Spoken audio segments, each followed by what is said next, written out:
부산의 어느 날, 밤바람이 바다에서 밀려와 도시의 불빛 사이를 헤집었다. 불 꺼진 유흥가 골목 낡은 업소는 마치 숨을 죽인 채 어둠 속에 웅크리고 있었다. 그 안속 고영은은 벽에 등을 붙인 채 창백한 얼굴로 서 있었다. 눈앞엔 구겨진 정장을 입은 남자들이 서 있었고 그들의 얼굴엔 비웃음과 짐승 같은 조소가 엉켜 있었다. 내 엄마랑 동생이 우리한테 얼마 빌렸는지 기억나지? 영은은 입술을 깨물며 조용히 고개를 끄덕였다. 곧 알바비 들어와요. 조금씩이라도 꼭 갚을게요. 이런 애들이 꼭 그래 말은 잘해. 근데 말로 돈이 갚아지냐? 남자 중 하나가 턱을 들어올리며 냉소적으로 말했다. 몸으로 갚아. 여기서 일하면 되잖아? 싫어요. 저 그런 일 못해요. 제발 놓아주세요. 목소리는 떨렸고 눈가는 벌써 촉촉하게 젖어 있었다. 도망치려 했지만 그들은 그녀를 놓아주지 않았다. 거칠고 단단한 손들이 그녀를 끌었고 얼마 지나지 않아 영은은 낡은 호텔 방 안에 던져졌다. 낡은 조명이 무심히 깜빡이고 누군가가 건넨 술잔이 입 가까이에 밀려들었다. 마셔. 그 말이 떨어지기도 전에 쓰디쓴 액체가 목으로 흘러들었다. 입안이 쓰고 속이 울렁였다. 온몸이 점점 무감각해질 즈음. 문이 벌컥 열렸다. 한 남자가 방 안으로 들어섰다. 비틀거리는 걸음, 흔들리는 눈빛. 그를 본 순간 공기의 흐름이 바뀌었다. 정치계와 병원계를 쥐락펴락하는 남자 오민석. 영은은 본능처럼 다가가 그 앞에 섰다. 살려주세요. 저 이 사람들이 누군지도 몰라요. 민석은 방 안을 둘러보곤 짧게 말했다. 다 나가. 건달 하나가 코웃음을 쳤다. 내가 뭔데? 우리는 받을 돈이 있다고. 그게 얼마든 로비 가서 내 이름 대고 받아가. 오민석이라고. 순간 분위기가 바뀌었다. 한 건달이 어리둥절한 얼굴로 되물었다. 오민석이 누군데?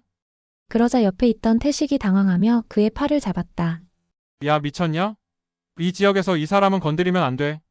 태식은 덕구를 끌고 빠져나갔고 순식간에 건달들은 사라졌다. 방 안은 다시 조용해졌다. 남은 건 조용한 방 안과 그 안에 웅크린 영은. 민석은 그녀를 바라보다 중얼거렸다. 이 얼굴로 이런 곳에 있을 얼굴이 아닌데.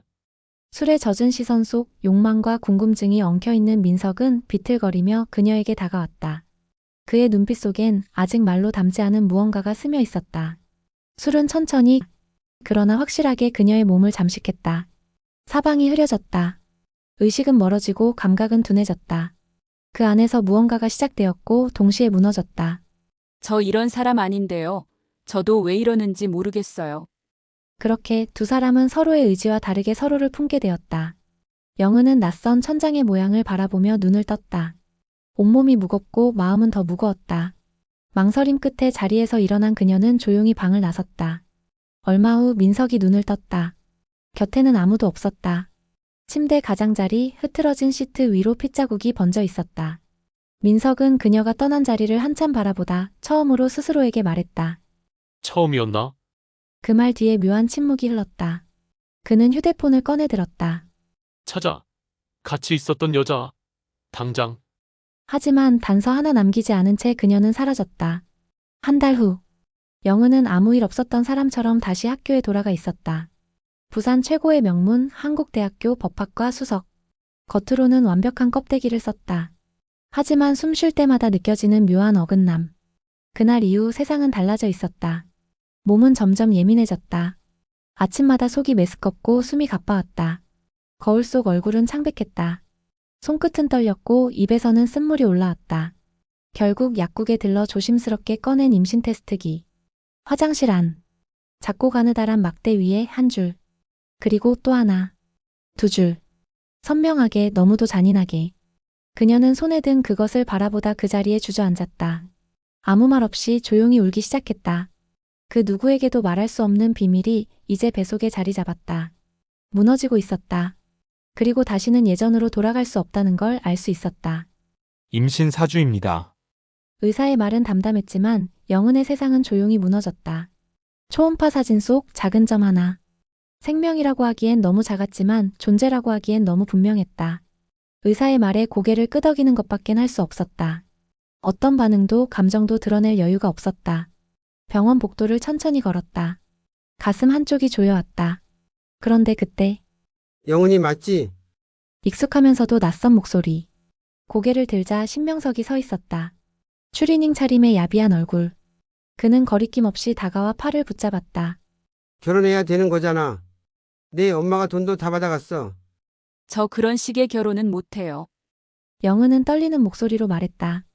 받은 돈은 제가 갚을게요. 제발 놓아주세요. 명석의 얼굴에 짧은 흠칫거림이 지나가더니 곧 눈빛이 달라졌다. 나 너 진짜 마음에 들었어. 감히 이런 걸 거절해. 그는 말을 끝내기도 전에 그녀의 팔을 더 세게 잡아챘다. 힘에 억눌려 그녀의 가방이 떨어졌고 초음파 사진도 흘러나왔다. 바로 그때 그 손 놓지. 또렷하고 낮은 목소리가 들렸다. 두 사람이 동시에 고개를 돌렸다. 흰 의사가운. 병원 복도 한쪽에서 오민석이 걸어오고 있었다. 명석은 그가 누군지 모르는 듯 무시하며 말했다. 남의 일에 끼어들지 마. 꺼지라고. 하지만 민석은 한 걸음도 멈추지 않았다. 이 병원에서 폭력은 용서할 수 없어. 그 말에 명석이 짧게 멈칫했다. 민석은 주위에 있던 경비를 불렀고 명석은 병원 보안팀에 의해 결국 병원 밖으로 쫓겨났다. 영은은 무거운 숨을 내쉬었다. 그리고 고개를 숙인 채 조용히 말했다. 고맙습니다. 민석은 그녀의 가방을 주워주다가 초음파 사진을 보게 된다. 영은은 당황해서 황급히 사진을 집어넣으며 둘러댔다. 이건 친구가 부탁해서 가지고 온 사진이에요. 민석은 잠시 그녀를 바라보다가 낮은 톤으로 대답했다.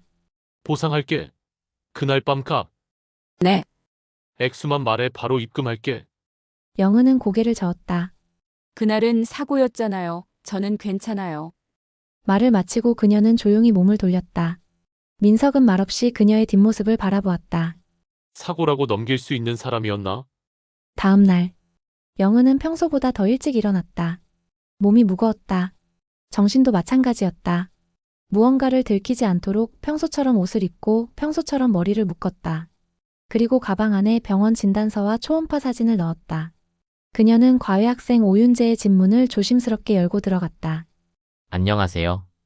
윤재는 반갑게 웃으며 고개를 숙였다. 책상 앞에 앉아 문제집을 펴고 1시간쯤 지나자 영은이 물을 가지러 간 사이 살짝 열려있던 그녀의 가방에서 바람에 밀려 서류 몇 장이 바닥에 흩어졌다. 초음파 사진. 어? 윤재가 그것을 주워들었다. 이거 아기 초음파 사진이네? 영은의 얼굴이 굳었다. 숨이 턱 막히는 기분. 그녀는 급히 손에서 사진을 빼앗듯 받아들었다. 윤재야, 아무한테도 말하면 안 돼. 꼭 약속해줘. 윤재는 깜짝 놀란 얼굴로 고개를 끄덕였다. 네, 알겠어요. 비밀 지킬게요.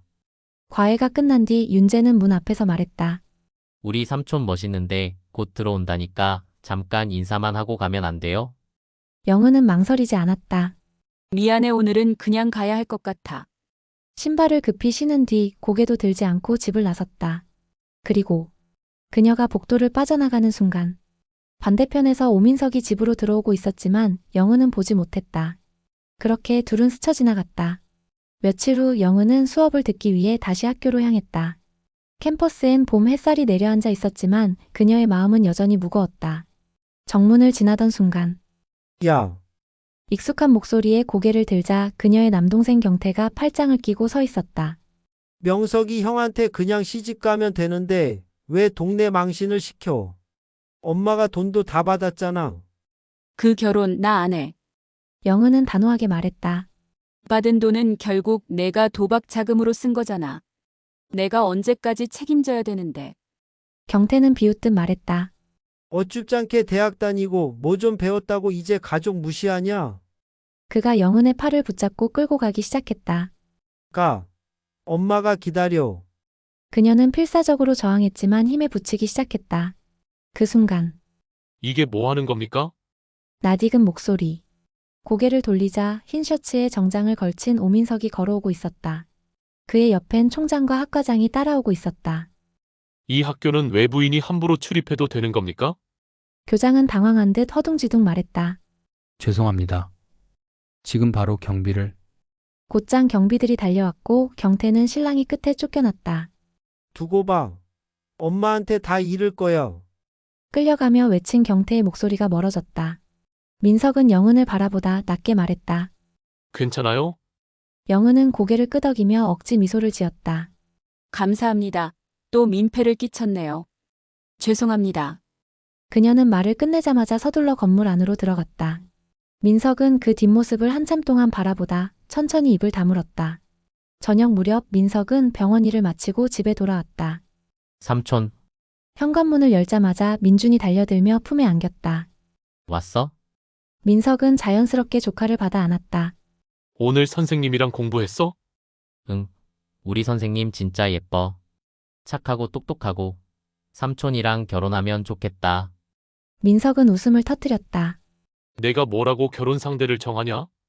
근데 진짜야, 삼촌이 그 선생님이랑 결혼하면 애도 같이 생기잖아. 민석이 찻잔을 들다가 멈칫했다. 에?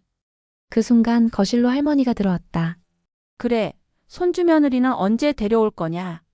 할머니, 또 시작이세요. 우리 집은 대대로 자손이 귀한 집안이야. 너 하나 믿고 사는 거 알지? 민석은 애써 웃으며 자리를 피하려고 했다. 그때 민준이 휴대폰을 꺼냈다. 삼촌, 이 선생님이야. 화면 속 사진. 깔끔하게 묶은 머리, 단정한 셔츠 차림의 고영은. 민석의 표정이 미묘하게 일그러졌다. 이 사람이 내 과외 선생님이야? 민준이 고개를 끄덕였다. 응. 그런데 진짜야. 아기 있어. 민석은 그제서야 멈춰있던 기억의 조각들을 떠올렸다. 초음파 사진, 그리고 영은의 떨리는 눈빛. 아기라니? 순간 숨이 막히는 듯한 감각이 가슴을 짓눌렀다. 그는 곧장 전화를 꺼내들었다. 민석은 곧장 학교로 향했다. 마음속에서 무언가가 요동치고 있었지만 그 감정을 아직 이름 붙이지 못했다. 교정 한쪽에서 책을 들고 걷는 영은을 발견했다. 고영은 씨, 그녀가 멈춰섰다. 잠깐 얘기 좀 합시다. 영은은 당황한 얼굴로 고개를 돌렸다. 저 수업 있어서. 임신 사실이죠? 그 말에 그녀의 표정이 굳었다. 아니요, 잘못 들으신 거예요. 아이 아버지가 누군지 알고 싶어서 묻는 게 아닙니다. 내 아이 맞는지 확인하려고 하는 거예요. 민석 씨와 상관없는 일입니다. 그냥 다 잊으세요. 민석은 말없이 그녀를 바라보았다가 조용히 말했다. 병원으로 갑시다. 그녀는 뒷걸음질 쳤다. 진짜 괜찮아요. 혼자 알아서 할 수 있어요. 그건 나도 직접 확인하고 싶습니다. 그렇게 두 사람은 병원으로 향했다. 산부인과 진료실. 초음파 화면 속 또렷한 작은 심장 박동. 민석은 말없이 그 화면을 바라보았다. 의사는 조용히 말했다. 아기 건강하게 자라고 있습니다. 민석은 눈을 감았다가 천천히 숨을 내쉬었다. 입원시켜주세요. 모든 검사 진행할게요. 영은이 놀란 눈으로 그를 쳐다보았다. 왜 이래요? 저 혼자 괜찮다고 했잖아요. 혼자 괜찮다고 말할 문제 아닙니다. 그 아이, 내 아이가 아닙니까? 그리고 그 사실 앞에서 나는 무관심할 수 없습니다. 영은은 아무 말도 하지 못한 채 진료실을 나섰다. 민석은 병원 복도에 서서 다시 한번 심호흡을 했다. 뭔가가 변하고 있다는 것을 그는 어렴풋이 느끼고 있었다. 병실은 고요했다. 창문 밖으로 햇살이 스며들었고 영은은 그 아래 조용히 누워 있었다. 갑자기 문이 거칠게 열렸다. 그녀의 눈이 커졌다. 엄마, 경태, 그리고 명석. 엄마가 먼저 다가와 얼굴을 낮췄다. 얼른 옷 챙겨. 명석이랑 제대로 첫날밤 갖고 결혼 마무리해야지. 뭐라고요? 영은이 겨우 입을 열었다. 지금 무슨 말을 하는 거예요? 엄마는 얼굴을 찡그리며 말했다. 네가 아직 처녀잖아. 빨리 정리하자. 시간 끌 일 아니야. 싫어요. 영은은 이불을 움켜쥐었다.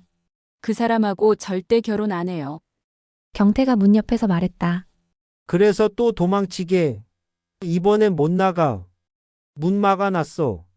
명석이 걸음을 옮겼다. 침대로 다가오며 무표정하게 말했다.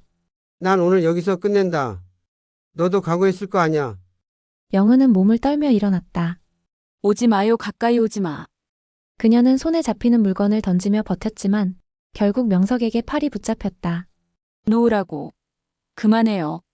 병실 안이 엉망이 되어갈 즈음 놓으라고 했다. 낮고 단호한 목소리가 울렸다. 모두가 고개를 돌렸다. 수술복 차림의 오민석이 문가에 서 있었다. 그의 시선은 날카로웠고 얼굴은 냉정했다. 경비 불러. 지금 당장 이 병실에서 다 내쫓아. 병원 보안팀이 순식간에 들이닥쳤다. 명석과 엄마 그리고 경태는 끌려가며 소리쳤다. 너 지금 누구 덕에 살아온 건데? 두고 봐. 병실은 다시 조용해졌다. 민석은 침대 곁에 다가왔다. 이제부터는 내가 지킵니다. 당신도, 아이도. 영은은 고개를 떨군 채 말했다. 더 이상 민폐 끼치기 싫어요. 저 차라리 보상받고 그냥 떠날게요. 민석은 조용히 말했다. 얼마면 됩니까? 5요. 그녀는 그렇게 대답했다. 민석은 아무 말 없이 휴대폰을 꺼냈고 잠시 후 그녀의 계좌에는 정확히 5억 원이 입금됐다. 결국 돈이었군요. 그는 짧게 말한 뒤 병실을 나갔다. 한참 뒤 영은은 휴대폰을 들었다. 계좌에서 4억 9,500만 원을 이체했다. 그리고 민석에게 문자를 보냈다. 보내신 액수가 잘못된 듯하여 반환합니다. 이어진 전화. 민석 씨 살려주세요. 그리고 통화는 끊겼다. 방 안은 어둡고 축축했다. 창문은 굳게 잠겨 있었고 문은 바깥에서 잠겨 있었다. 영은은 낡은 이불 구석에 웅크린 채 숨죽이고 앉아 있었다. 언제까지 이렇게 버틸 생각이야? 엄마의 목소리가 방 안을 가르며 쏟아졌다. 명석이한테 시집만 가면 끝이야. 애 하나 낳으면 다 정리돼. 이게 너한테 손해야. 영은은 고개를 들었다. 왜 이렇게까지 하세요? 전 그 사람 싫어요. 그런 결혼 하고 싶지 않아요. 엄마는 한숨을 쉬며 다가왔다. 그렇게 키워놨더니 입만 살았네. 지금까지 우리가 어떻게 널 먹이고 입혔는데. 제가 생활비 다 드렸잖아요. 아르바이트에서 번 돈 다 집에 줬어요. 그걸로 다 갚은 줄 알아. 말끝에 손이 날아왔다. 인연이 10년 넘게 먹여 살렸더니 은혜도 모르고. 영은은 뺨을 맞은 채 그대로 굳어 있었다. 그때 방 한쪽에 있던 경태가 무심하게 말했다. 그래, 친딸도 아니잖아. 정적이 흘렀다. 영은의 시선이 천천히 그를 향했다. 뭐? 영은은 마치 뭔가에 얻어맞은 듯 한참을 가만히 있었다. 내가 친딸이 아니라고요? 엄마는 눈을 피하며 말했다. 그래, 그래도 키웠잖아. 10년 이상 데려다가 키워서 대학까지 보내줬으면 그 은혜는 갚아야 할 거 아냐. 영은은 허탈하게 웃었다. 이제야 다 이해되네요. 열이 나도 약 하나 못 샀고 다리가 부러져도 병원 한 번 안 보내줬던 거. 매일 집에 돈을 가져다 줘도 단 한 번도 수고했다는 말 없었던 거. 눈물이 한 방울 이불 위로 떨어졌다. 사랑받으려고 그렇게 애썼는데. 방 안은 한없이 조용해졌다. 바로 그때 문이 벌컥 열렸다. 몇 명의 남자들이 방 안으로 들이닥쳤고 그 뒤로 오민석이 서 있었다. 여긴 이제 끝이야. 나랑 가요. 영은은 그대로 무너져 그에게 안겼다. 차 안은 조용했다. 엔진 소리만이 고요하게 흐르고 영은은 창밖을 바라보고 있었다. 괜찮아요? 민석의 물음에 영은은 천천히 고개를 저었다. 사랑받으려고 진짜 많이 애썼어요. 그래도 단 한 번도 사랑받은 적 없었어요. 그녀는 말끝을 흐리며 고개를 숙였다. 눈물이 조용히 떨어졌다. 민석은 아무 말 없이 운전대를 더 세게 움켜쥐었다. 집에 도착하자 조카 민준이 현관으로 뛰어나왔다. 삼촌, 아이는 민석 옆에 서 있는 영은을 보고 눈을 동그랗게 떴다. 선생님이다. 뒤이어 할머니가 등장했다. 그녀는 영은을 한번 훑어보더니 신기한 듯 조용히 말했다. 민석이가 처음 데려오는 여자인데 밥부터 먹어야지. 그렇게 영은은 낯선 공간 안으로 들어섰다. 따뜻한 공기, 편안한 소파, 아무도 소리치지 않고 누구도 다그치지 않는 집. 당분간 여기서 지내요. 민석의 말에 영은은 고개를 저었다. 폐만 끼치고 싶지 않아요. 지금은 그런 거 따질 때 아닙니다. 민석은 단호했다. 그녀는 더 이상 말하지 못하고 조용히 고개를 끄덕였다. 그날 밤 민석은 서재에 앉아 영은에 대해 조사를 시작했다. 명석의 이름이 등장하는 고소장들, 사기와 성범죄 의혹이 뒤섞인 과거 기록, 영은의 가족이 받았던 생활비 내역과 보험 기록, 퍼즐처럼 흩어졌던 진실이 서서히 윤곽을 드러냈다. 민석은 모니터를 응시하며 생각했다. 이상하네. 그녀를 처음 본 날부터 지금까지 단 한 번도 마음이 편했던 적이 없었다. 내가 왜 이러지? 그는 자신에게 말하듯 중얼였다. 감정이었다. 한 번도 느껴보지 못한 낯설고 이상한 감정. 며칠간 집에서 쉬던 영은은 조심스럽게 입을 열었다. 학교엔 계속 다니고 싶어요. 민석은 그녀를 바라보았다. 누가 뭐라 해도 내 인생은 이어져야 하잖아요. 학교는 제가 원래 살던 삶이니까. 그는 고개를 끄덕였다. 그래요, 다녀요. 내가 필요한 건 다 준비할게요. 다시 캠퍼스로 돌아갔지만 평온은 오래가지 않았다. 어느 날 강의실로 가는 길목에서 엄마와 경태가 버젓이 캠퍼스에 서 있었다. 여기서 이럴 시간 있냐? 엄마는 소리를 질렀다. 학생들이 웅성이며 그쪽을 바라보았다. 천류를 끊고 도망친 년이 대학은 무슨? 저런 것도 학교 다니며 수석이라고 학교에서 장학금을 타고 있다는데 어이없지 않아. 경태도 거들었다. 영은은 발걸음을 멈춘 채 입술을 꾹 다물었다.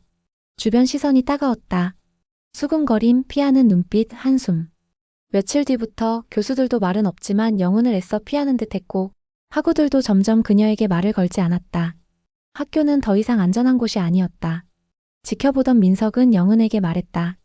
곧 만삭이라 몸도 무거울 텐데 우선 휴학하고 집에서 안정을 취하는 게 어때요? 영은은 반박하지 못하고 고개를 끄덕였다. 그날 밤 아동복지센터와 경찰의 신고서가 접수됐다. 고영은 미성년 시절부터 지속된 경제 착취 및 정서적 학대, 위협과 감금, 강제 결혼 강요. 며칠 뒤 그녀의 엄마와 경태는 체포되었다.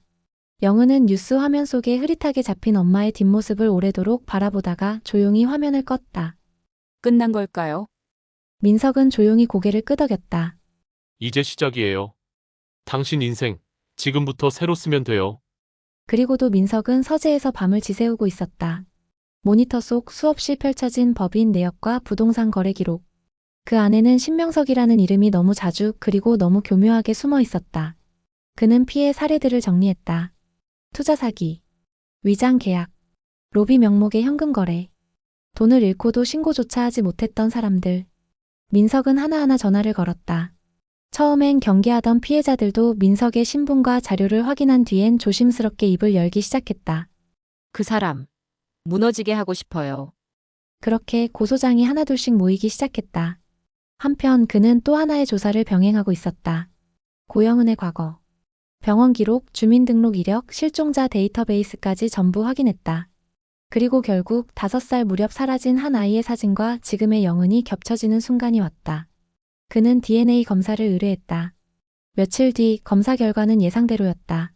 고영은, 본명 정혜윤, 실종 아동 등록번호 일치, 친부모 정병우, 박수연 사망. 민석은 서류를 내려다보다 조용히 눈을 감았다. 그녀는 가족이라 불리던 사람들에게 유괴당해 그저 짐처럼 길러진 아이였다. 그날 저녁 그는 영은을 불렀다. 소파에 앉은 그녀에게 진실을 조심스럽게 전했다. 그녀는 말을 잃었다. 제가 유괴된 거였네요. 민석은 아무 말 없이 그녀 옆에 앉아 있었다. 영은은 무너진 듯 고개를 숙였다. 그 사람들 부모도 아니었고 가족도 아니었어요. 진짜 가족은 저를 찾다가 죽었네요. 저는 다시는 만날 수 없게 됐고요. 그녀의 목소리가 떨리기 시작했다. 그게 더 슬퍼요. 이젠 돌려줄 수도 없잖아요. 민석은 그녀를 천천히 안았다. 아무 말 없이 오래도록. 몇 달 후, 봄이 다시 찾아왔고 영은은 한 아이의 엄마가 되었다. 출산은 조용했고 순조로웠다. 민준과 할머니는 연신 웃었고 민석도 조용히 고개를 숙이며 아이를 안았다. 그러나 그날 밤, 영은은 가방을 꾸렸다. 한 손엔 초음파 사진들, 다른 손엔 출산 기록부. 그녀는 조용히 민석의 집을 나서려 했다. 민준이 복도에서 마주치지 않았다면 아무도 몰랐을 것이다. 외숙모 어디 가요? 영은은 움찔하며 가방을 숨겼다. 그냥 잠깐 나갔다 올게. 삼촌한테 말할 거예요. 아이의 말은 단호했고 몇 분 뒤 민석이 병원에서 달려왔다.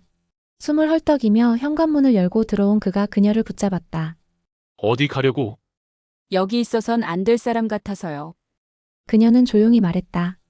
아이도 낳았고 이제 떠나야죠. 이 집, 저 같은 사람과 어울리지 않아요. 민석의 얼굴이 굳었다. 그럼 우리 아이를 엄마 없이 키우라고? 그건 그런 뜻은 아니에요. 그럼 같이 있어. 그냥 여기 있어. 그녀는 고개를 저었다. 너무 많은 걸 받았어요. 계속 폐만 끼치고 있어서 미안해요. 민석은 그녀의 손목을 붙잡으며 말했다. 그럼 이제 너도 가져 내 이름. 그녀가 놀란 눈으로 그를 바라보았고 그는 아무 말 없이 그녀를 주민센터로 데려갔다. 종이 위에 이름을 적으며 영은은 손이 떨리는 걸 느꼈다. 혼인신고서와 출생신고서.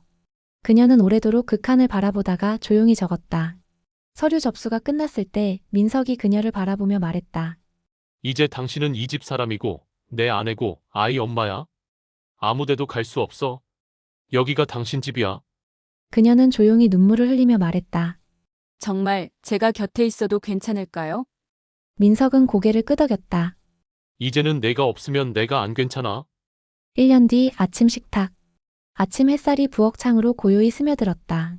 할머니는 미역국을 푸고 있었고 민주는 동생과 놀아주느라 바빴다. 민석은 조용히 커피를 내리며 웃었다.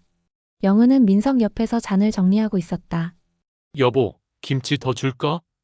응. 그 평온한 아침 속 갑자기 입을 막고 자리에서 일어섰다. 그녀는 의자에서 일어나 부엌으로 향했고 잠시 후 헛구역질 소리가 들려왔다. 모두가 동시에 그녀를 바라봤다. 괜찮아? 그녀는 조용히 고개를 끄덕였지만 표정은 어딘가 낯설었다. 민준이 장난스럽게 물었다. 설마 또 동생 생기는 거예요? 할머니는 눈을 동그랗게 뜨더니 이내 환하게 웃었다. 민석은 놀란 얼굴로 그녀를 바라보다가 아내의 등을 가볍게 토닥이며 중얼거렸다. 또 시작이네. 우리 이야기.